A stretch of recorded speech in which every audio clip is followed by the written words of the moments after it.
খা খা খা আমায় চুষে চুষে গিলে গিলে খা খানা গিলে গিলে খা मैं चुषे ना अरे धीरे धीरे आस्ते आस्ते আমি হরেন বাজাবো হরেন পক পক ও হরেন পক পক পোতটাকে একটু চেটে দিতে লোকের পোত চেটে কি পাও? তুমি কিন্তু সিং ক্রিয়েট করছো জোরে জোরে, ওই গান মারাচ্ছে এগুলো করে করে। হেই হোয়াটসঅ্যাপ বন্ধুরা, কেমন আছো সবাই? আশা করি সবাই খুবই ভালো আছো। সো গাইস, আমি সাহেব আর তোমরা দেখছো এক্সপ্লোর বাই সাহেব। সো দেখো, আজকে আমরা যে মামুনিটাকে নিয়ে কথা বলবো, তার লাইফে তার পোঁতটাই সব। উপরবেলা যদি তার এই পোঁতটা না দিত, সে আজকে এই জায়গায় আসতেও পারতো। কারণ সত্যি কথা বলতে, সে দিনের বেলায় মশলা বাটে, আবার রাত্রিবেলা অন্যের পোঁত চাটে। পোতটাকে একটু চেটে দিতে। দিনের বেলায় তালতালায় সে ছাগলের মতো চড়ে, আর রাতের বেলা সে নিজেই পোঁতের ব্যবসা করে। ওই গান মারাচ্ছে এগুলো করে করে।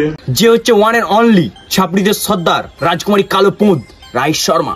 ধনকে দেখলু তুই ননিস না, মনকে চিনলু না, সোনাকে চিনলু, বানাকে চিনলু, মনুষ্য চিনলু না।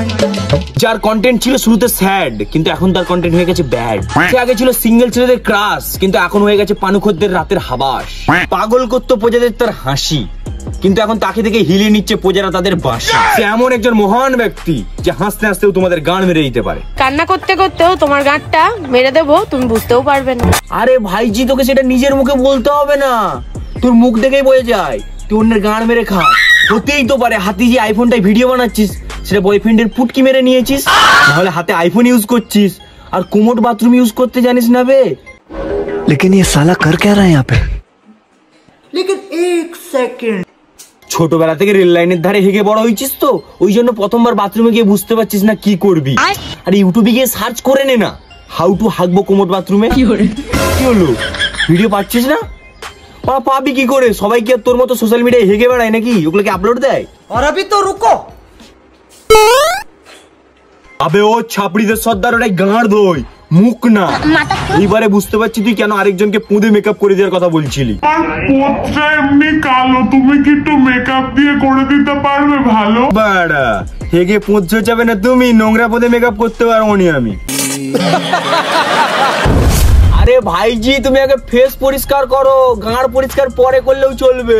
তো এখন যথেষ্ট ফেস পরিষ্কারই আছে, আমি পদে অ্যাপ্লাই করতে চাইছি। আবে কৈলাস পর্বতের কেলাগার, ফিল্টারটা মুখে লাগাতে পারছিস বলে মনে হচ্ছে তোর মুখটা পরিষ্কার আছে। ফিল্টার ছাড়া বাস্তব জগতে ফ্রিতে তোর মুখে কেউ মুছবেও না।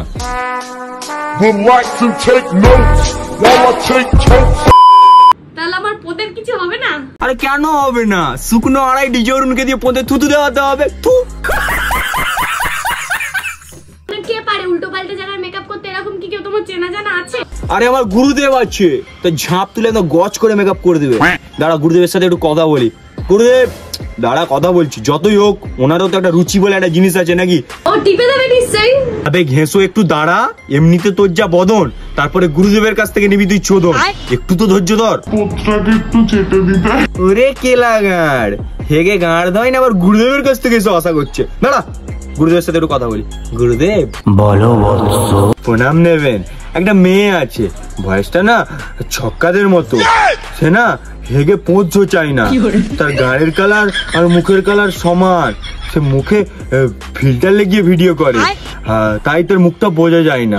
আর গাঁড়ে ফিল্টার লাগাতে পারে না, তার জন্য তোমার কাছ থেকে পদে মেকআপ করাতে চাই।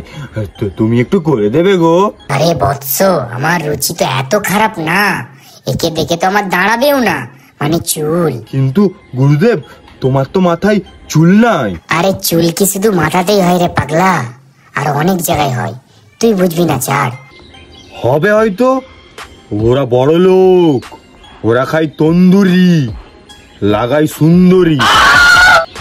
আমরা বাবা গরিব মানুষ, পরি স্যান্ডেল, মারি হ্যান্ড। চোরের বাচ্চা, এটা ধার্মিক চ্যানেল, এখানে কোনো উল্টো পাল্টা কথা হবে না। দেখ ভাইজি, গুরুদেবকে তো রাজি করিয়ে দিচ্ছি, গুরুদেব তোর পোঙা মেরে একদম চোঙা করে দেবে। কিন্তু পাড়ার লোক জানাজানি হয়ে গেলে কি হবে বলতো?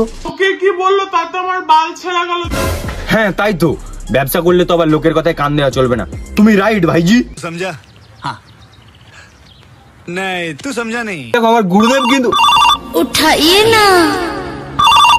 হ্যালো, হ্যাঁ কে? তুমি তো কল করলে। কল কেন করেছো আমায়? তোর পদ মারবো বলে কলটা করেছি। আচ্ছা তুমি কৈলাস পর্বতের কালো গাঁড়ের অধিকারী রায় শর্মা বলছো? হ্যাঁ বলো কালো গাঁড়। একটু টিপে দিবি? না বাবা দরকার নাই, ফেটে ফেটে যাবে তখন আবার আমার দোষ হবে। তুমি পোদ মারাও। না আমার লাগবে। উফ কি ব্যথা গাইস। তোকে তো বলেইছিলাম ভাইজি গুরুদেবের সাথে চ্যালেঞ্জ নিবি না, গুরুদেবের সাথে চ্যালেঞ্জ নিয়েছিস, এখন পোঁত শুকিয়ে আমসটা হয়ে গেল তো। এবারে পোঁতটাকে জলে ভিজিয়ে শুয়ে থাক যতদিন না এখন নরম হয়। না আমার লাগবে। দেখো কিছু মানুষ থাকে তারা নিজেরাও কনফিউজ যে অ্যাকচুয়াল তারা কি, যেমন আমার ভাইজি। আমি মাগি? আমি কি মাগি? না ভাইজি তুমি একদম সতী সাবিত্রী, তোমার চরিত্র পুরো ফুলের মতো পবিত্র। আমার এই ভাইজি তার পোঁদের গন্ধ শোঙানোর জন্য কোন রকম একটা ছেলেকে ম্যানেজ করেছে, আবার যেই ছেলেটাকে ম্যানেজ করেছে সে একজন রোস্টার। দেখি বানাসে কেমন রোস্টার। ঝগড়া হবে তাই বলে অত্যাধিক সন্দেহ, এটা তো হ্যাঁ চোদনা, তুই ডায়লগটা মনে করে নে, এই সামান্য ডায়লগ ভুলে যাচ্ছিস, তুই আবার প্র্যাঙ্ক করে খাবি। সবাই জানে, বাড়িতে সবাই জানে যে আমি তোমাকে ভালোবাসি, এটা অন্তত করো না। এটা অন্তত করো না কেলা চোদা। আবার রোস্টার, ওবে রোস্টারের কথা ফালের মতো, যেখানে ঢুকবি ছুঁই হয়ে বেরিয়ে যাবি মারা ফাল হয়ে। মা কিসের রোস্টার বে, ভেজা বেড়ালের মতো মিউ মিউ করছিস মানছ। বলছি ভাই শোন, রোস্ট তোকে দিয়ে হবে না, তুই বাড়া বউ ব্যবসা করেই খা। তুই পারলে গার্লফ্রেন্ডটা চেটে ফেটে দে, আর তাছাড়া তোর গার্লফ্রেন্ড তো নিজেই সবকে বলে বেড়াই পোতটাকে একটু চেটে দিতে। যা ভাই যা, তোর গার্লফ্রেন্ড ডাকছে, যা একটু চেটে ফেটে দে। যতই হোক তোর মতো তো আর সবের রুচি এত খারাপ না। এবারে আমরা রোস্টার দাদা এবং রোস্টার দাদা জিএফ এর সাথে একটু ব্লগ দেখে নেবো, চলো। হ্যাঁ তাই তো, এই তুই এখন ভিডিওতে কেন নিচ্ছিস? ও মেকআপ করে নাই, ও শর্ট ড্রেস পরে নাই, এই ভিডিওটা চাইলে ভিউজ আসবে নাকি? হ্যাঁ ঠিক হলো না? খাবার দিয়ে গেছে কত সুন্দর আইটেম করে, তো খেয়ে টেস্ট করে দেখবো। হ্যাঁ কি সুন্দর সুন্দর খাবার, ভাত, দুধ, মাছ, কত রকমের আইটেম, দেখেই তো আমার জিভে জল চলে আসছে। কিন্তু আমার নানি না বলেছে দুধ আর মাছ একসাথে খেলে না বদহজম মারে, তাইলে মনে হয় এই দুটো বাল আজকে গাধার ঘাড়ে চলে যাবে।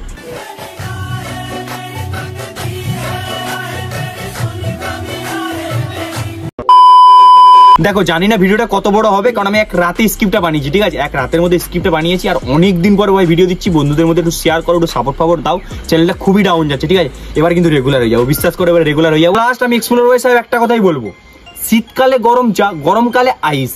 কি বললাম? শীতকালে গরম চা, গরমকালে আইস। আর নিষিদ্ধ পল্লীর মেয়ে হলে অভিনয় করে তো বলবেই